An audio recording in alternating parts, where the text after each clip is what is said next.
So, what's the one question every infrastructure leader should be asking themselves right now? And they're probably not. Mm, I think that they should be asking themselves, are they building something that is going to be a, a success by, traditional business terms? Is it going to be profitable? All of that.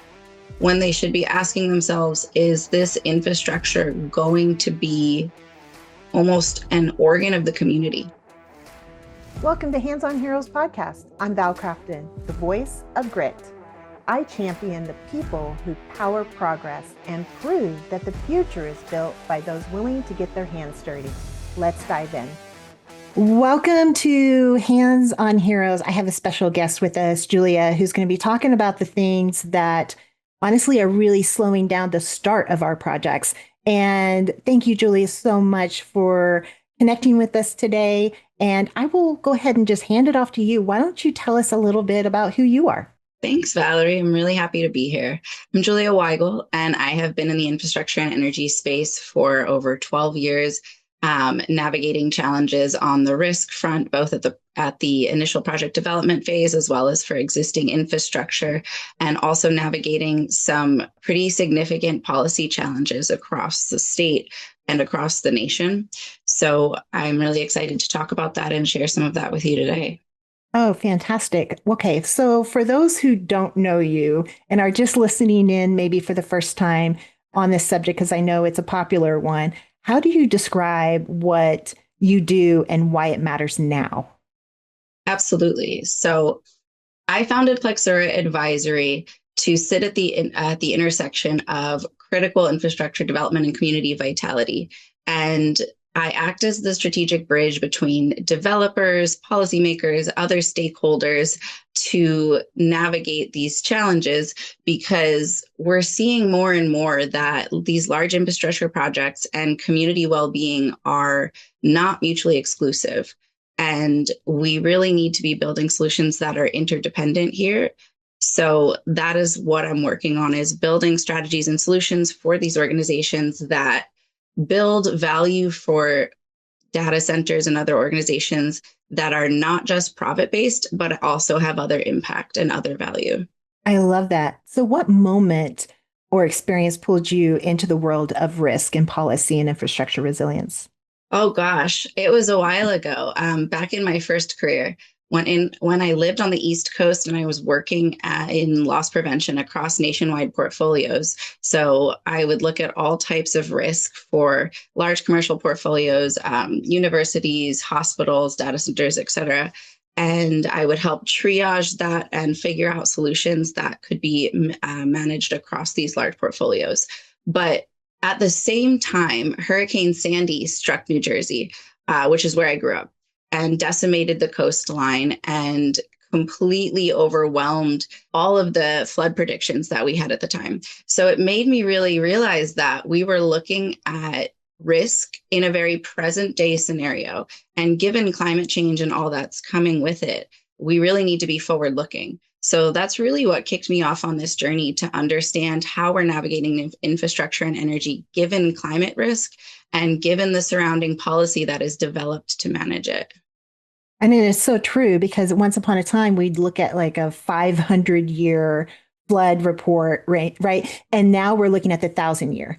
And that just sounds crazy, but you need to plan for the worst case scenario. And no longer is the worst case scenario is what's happened most commonly in the last 500 years. We have to go back 1,000 years now. So we'll dive into those specifics a little bit more. But I first want to kind of define for everyone what is risk, because everybody has a different perspective on risk. Sometimes people will think of it risk from a safety perspective, risk from a capital perspective.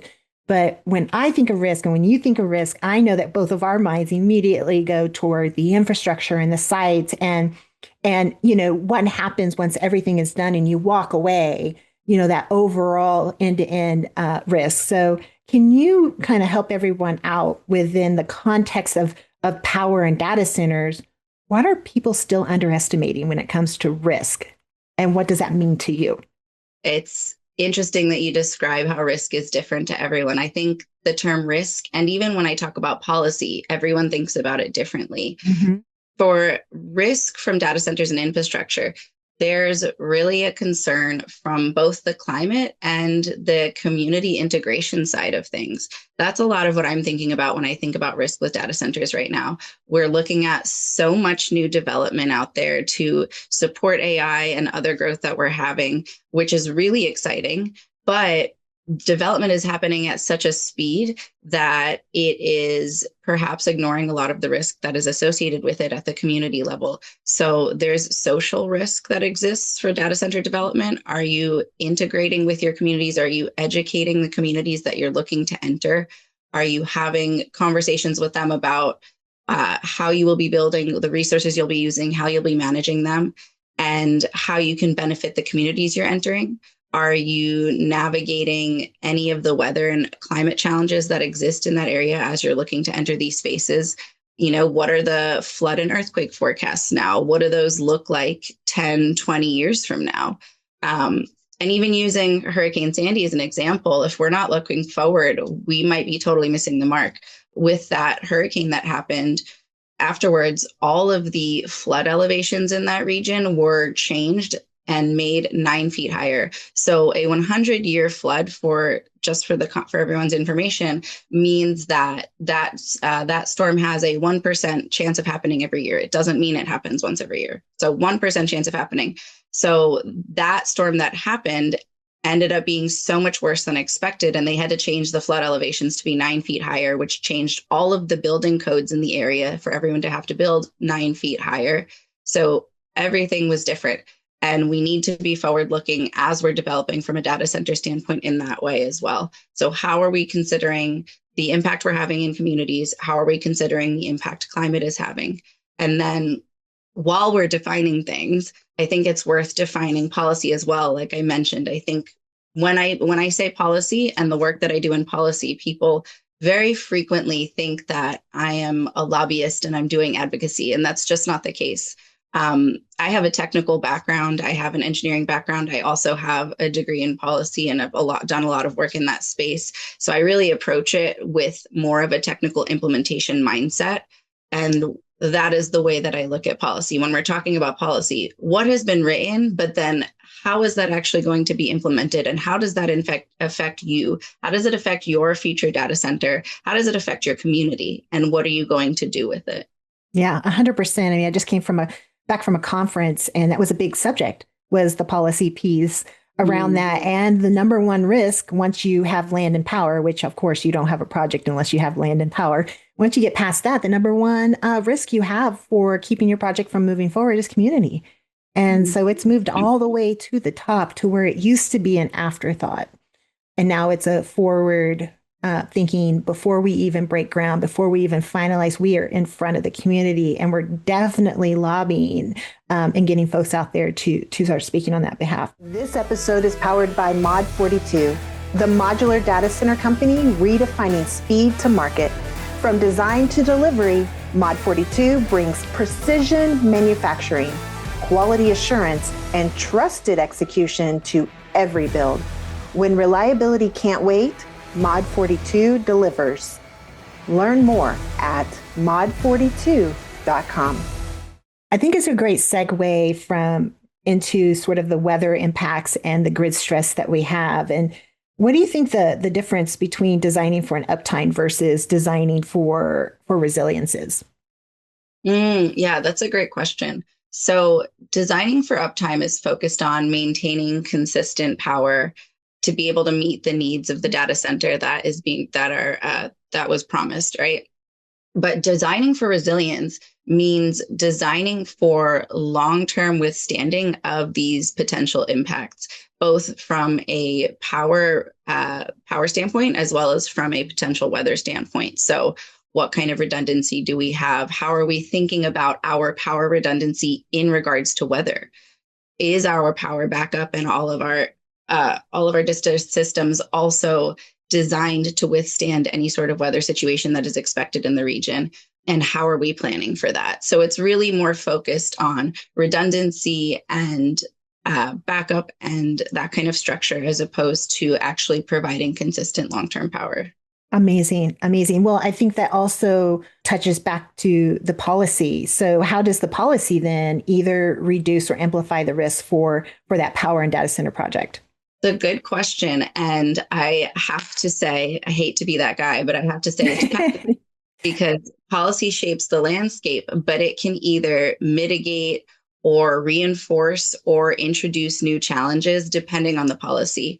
Especially for data centers in current day, we're seeing a lot of policy that is focused on building more community resilience and reducing grid level risks, but that's being done by pushing a lot of responsibility over to data centers.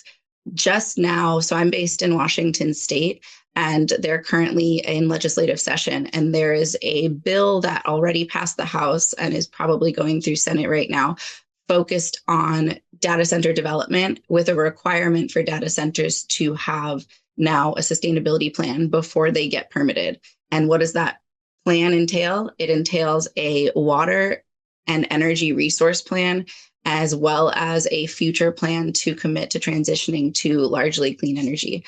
So for a lot of data centers that are building right now and have not yet had these types of conversations with the community and haven't been more public about how they're engaging, that's changing. It's changing rapidly, and it's changing across the country.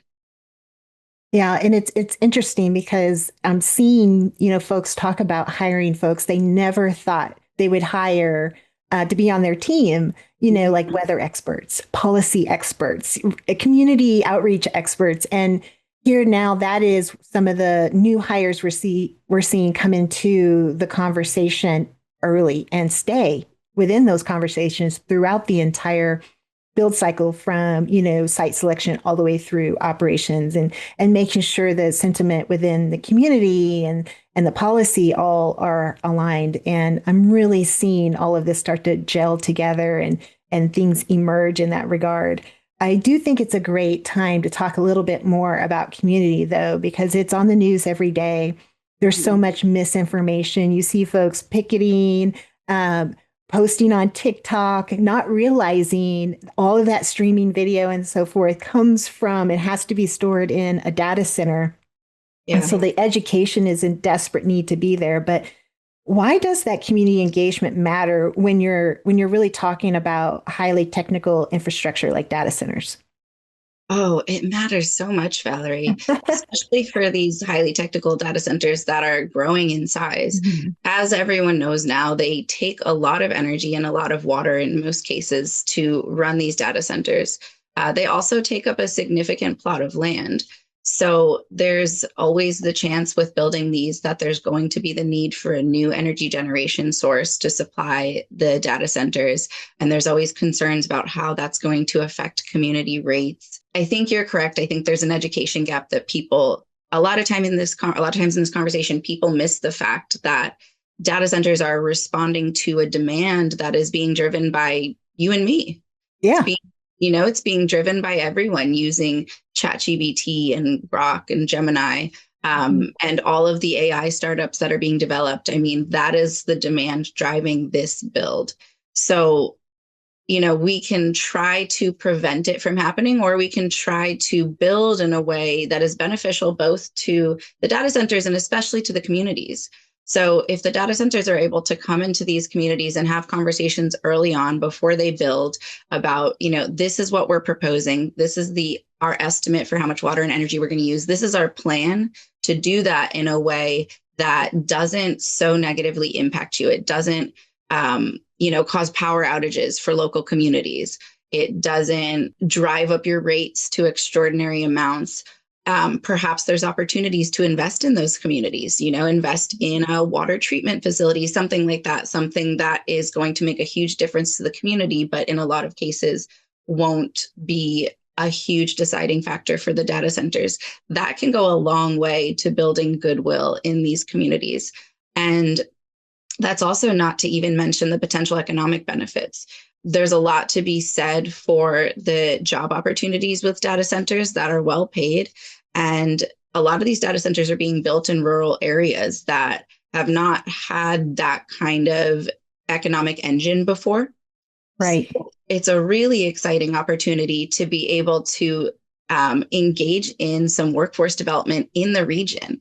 There's a skills gap in data centers as well, just like there also is in the clean energy space. So we can really bridge this gap by building some local workforce development, pulling from the region and funneling money back into that same region. Whereas there's a lot of large infrastructure development historically that has happened that pulls economically from the region. This has an opportunity to build back into it. I do think that there's something to be said about engaging the community way earlier than we ever did before. And you touched on a lot of those really great points, right? One is obviously the education, but also the education around the jobs that that they think they're not producing. It doesn't take a lot of people to run a data center, but it takes tens of thousands of people to support it. And so there's all of these indirect jobs that pop up just to support it, not to mention the jobs that it takes to build it. And then you have, this idea around water. We use a lot of water, we use a lot of power. And what we're seeing right now is we need more education around the sustainability and how we really are driving toward a greener data center. And it would be nice for folks to kind of research to see what we're doing. Like, for example, the closed loop system where we're reusing that water. We're doing direct to chip and, emerging cooling right now. And that's reducing the amount of water we need by significant amounts. And so that's become more of the standard now. And then from, a lot of times the community pushes back because they're like, oh, that could have been our soccer fields. Okay, let's find a land and build them soccer fields someplace else. So it doesn't necessarily need to be this site, because this site actually works best for a data center because it has all of the right things in place from a risk perspective. We've, de-risked pretty well by selecting the site. But nearby, we can buy a piece of that land and build those soccer fields for them or build a park for them and give them something. I was just at a conference where, Lindsay Bruner was just talking about from CleanArc. She had mentioned a SADA land, and a portion of it had a ton of trees on it. And it was a significant amount of acres. I think she said about 300 acres. And don't quote me on that, but it was a lot. And so they decided not to take the trees down. So instead of being the data center that they built that said, hey, you're the one that knocked all the trees down, they're the data center that was built that kept the trees. And I think you can just kind of switch that narrative around a little bit when you're engaging with the community quite a bit early. What else do you think helps when we engage the communities early versus after decisions have already been made? Well, if you engage with them early, it gives you the opportunity to come up with solutions that actually work for them. Yeah. If you have to engage after you've already decided to develop and you've already invested and figured out what that's going to look like, anything you're going to think of, in most cases, it's going to seem like a Band-Aid, right? Yeah. And if I know anything from my experience, I know that people care about inclusion. It makes a big difference if people feel included in the discussion early on. Like, even that sense of goodwill can change the conversation. I think right now we're dealing with a bit of a, big bad data center entity against communities that it's creating this animosity that in some cases is unfounded. But if, it's really on the data centers in this situation to change the narrative. This is the first time really, or this is newish, I would say, that data centers really have the spotlight on them. Like, we've had, they've been around for 30 years or so in the States, and now the industry has changed. There's a spotlight on data centers that has never been there before. That's not going to change. Mm-hmm. And so if we don't move forward intentionally, we're going to continue to run into roadblocks. I say this all the time, but if data centers are not engaging with the communities early and transparently and productively, it's going to lead to more community pushback, which will lead to more moratoriums, which will lead to more policy being developed that hamstrings data center development. And that cycle will continue. So it's incredibly important to get ahead of it now. I like to say that I am the most pragmatic sustainability person out there. I mean, I really am. I understand the challenges we're dealing with, but we also need to figure out a solution here that is both profitable and beneficial for the communities and the data centers. Yeah, 100%. Now, when we think one of the risks I often think about in addition to the community itself, which I think we could probably go on and on about that subject, and likely it'll come back up in this conversation. But I start to think about all the interfaces within the entire process and the cross-functional teams that are involved. How do you help your clients really translate that technical risk into language decision makers can actually act on? Yeah, that's a good question. So I really excel at taking that kind of technical risk and being able to digest it into future impacts. Yeah. So being able to look at these different risk components, whether it's social, policy, especially, or, physical risk, and be able to analyze what that looks like now, what that looks like, 5, 10 years down the road, and translate that into factors that can play into decision making.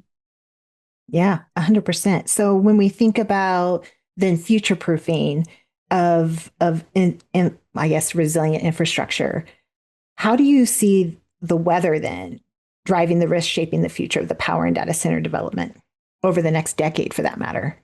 Yeah, weather is going to continue to be a driving force in how we are planning, not just from the individual infrastructure standpoint, not just from the data center standpoint, but from a grid standpoint.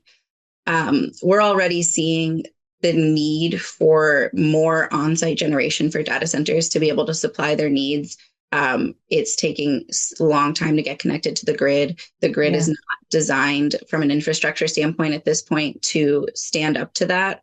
But that's actually going to continue to worsen with the weather as it continues to change and climate impacts worsen. So the need for on-site and self-owned power is going to continue to drive up for data centers. And that's where the conversation continues to get really interesting, right? I know that a lot of data centers are looking at natural gas for that, but there are, in this Seattle region, for example, there are a ton of nuclear startups that are building small modular reactors that are really excited to be partnering with data centers. There's a number of, Microsoft, Amazon, larger agents out there that are already planning to build on-site small modular reactors to kind of partner and mitigate that. But that's something that I would really be thinking of for a data center at this point, as we're facing down continued climate changes, is how are we building resilience by owning more of our own power? And what does that story look like into the future? It's interesting point. So when we think about nuclear, that tends to be a little scary and for a lot of folks. And I think it goes back to the community education and make sure we're bringing them in early because, in addition to data centers and all the false narrative that's out there around that, nuclear is also another one with a lot of false narrative or lack of education. And so another great reason to bring that community in early and talk about how we're not going to take all your power. In fact, we're going to bring a much cleaner energy in, right? Mm-hmm. And absolutely. So go ahead. Oh, I say absolutely. There's a lot to be said about that, right? The nuclear industry does not look the way that it did, 40 years ago, 50 years ago, when we largely kind of stopped developing large nuclear plants for the most part. That's not really the conversation today. I mentioned small modular reactors. Those can be small and on-site, and they're a lot safer than those large facilities. We're also exploring a lot of different fuel types, not just uranium. And we've even figured out, in some ways, recycling uranium. So that fuel goes a lot further. So if you really start diving, I'm not going to go off the deep end in that technology because there's a lot of nuance to it. But if you start diving into that, you'll see that the current market and industry around nuclear does not look the way that it used to in the 70s. Yeah. So it's really exciting and does offer a lot of opportunity for on-site generation that can be safer.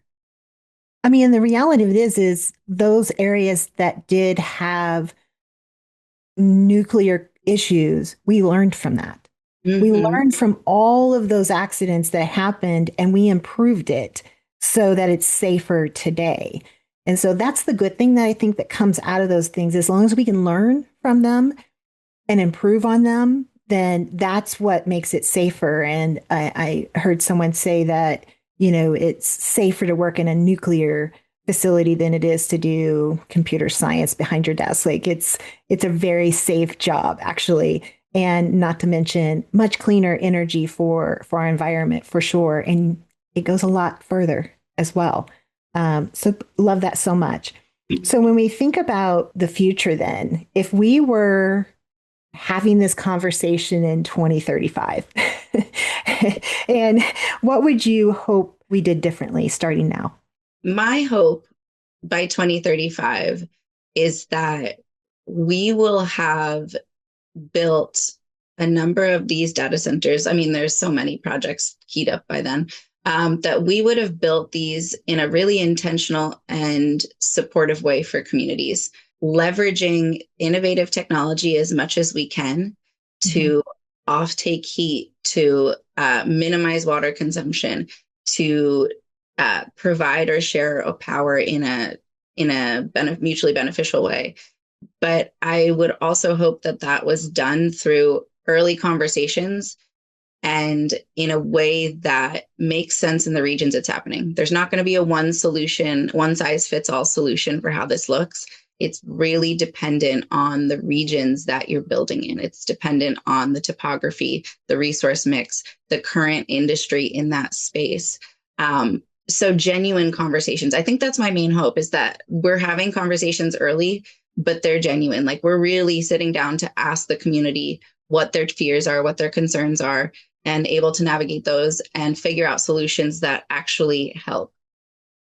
Yeah, I think that collaboration, that partnership, I feel like the word partnership has been this key term that I've heard over the last year, is really coming together, partnering, getting involved early, making sure we're engaging early, educating early. And that's making all of the difference in the world. And anybody who thinks that that's not important is quite naive for the most part. Absolutely. Yeah. Absolutely. So what would you say that keeps you motivated doing this work, and especially as risk continues to intensify? I'm motivated by the fact that I see the impacts that happen if we don't address these issues. I see what happens when we try to just blindly build without thinking about what's happening in a community standpoint. I said this early on, but I do truly believe that large infrastructure development and community well-being are very intertwined. Yeah. And when we fail to acknowledge that and act with that in mind, it is challenging for the data centers and it is harmful for communities. And so I genuinely believe in the need to continue to build that goodwill as we move forward. Yeah, 100% couldn't agree more. So what's the one question every infrastructure leader should be asking themselves right now? And they're probably not. I think that they should be asking themselves, are they building something that is going to be a success by, traditional business terms? Is it going to be profitable? All of that. When they should be asking themselves, is this infrastructure going to be almost an organ of the community? Is it going to be breathing and moving with the community as well? Because inherently, by its nature, the data centers being developed right now that have a lot of capacity are going to be profitable as long as they're able to build. We need to be talking early and during and also after build about how these buildings are living and breathing. And that's an issue that we have with most buildings, right? We get very excited about new development and about, high performance buildings and using new technology. And we invest a lot of energy and money into the development of them. And then we build them. And then we move on to the next exciting project. But buildings, on average, they're around for 80 years. Buildings last. And it's almost more important to be thinking about the long-term life of that building. So not only what are we doing in development and design, but how are we operating and managing that building long term? And this is why I say there's also just a lot of economic opportunity. There's a lot of opportunity to be thinking about energy efficiency, to be thinking about building management, to be thinking about operations and maintenance over the decades of these buildings that really continue to play a part in the success of that development. Fantastic. And I don't think you could have said it any better. If someone was listening in and they were looking to reach out to you as a consultant, what are those things that you typically help with as a consultant with? So if they are in need of fill in the blank, they should call you. Definitely reach out to me if you are staring down the face of some of this policy that's being written across a number of states for data centers and are not sure what it means, how to integrate it, how to approach it. I am definitely available to have those conversations. Also, if you're looking at figuring out how you're going to build a plan to engage with communities and try to mitigate this social impact component of things. So if you're looking at having a risk conversation around policy, social impact, and weather risk, please reach out and we can have that conversation and figure out what you need to be able to move forward successfully and with as little risk as possible. And if you're looking to find me, you can find me on my LinkedIn at Julia Weigel. You can also look at the Plexura Advisory LinkedIn page or reach out at info@plexuraadvisory.com to have a conversation. You read my mind. I was just going to say, how can people get a hold of you? You heard it there first. And I will also tag Julia in this episode and in our short reels that we post on social media. So you'll be able to reach her very easily. Thank you, Julia, for sharing your knowledge and giving us some insights to what's going on right now in the world of, infrastructure and data centers, weather, community, and overall risk and policy. Don't forget that part. So thank you so much for spending some time with me on Hands on Heroes. Thank you for having me, Valerie. Thank you for watching this episode of Hands on Heroes. Make sure to like, subscribe, and click on the bell to get notified every Thursday that a new video has been posted. And while we're here, check out another episode. Also, if you're interested in joining the mission, either as a guest speaker or sponsor, visit handsonheroes.net for more information or reach out to us directly at info@handsonheroes.net.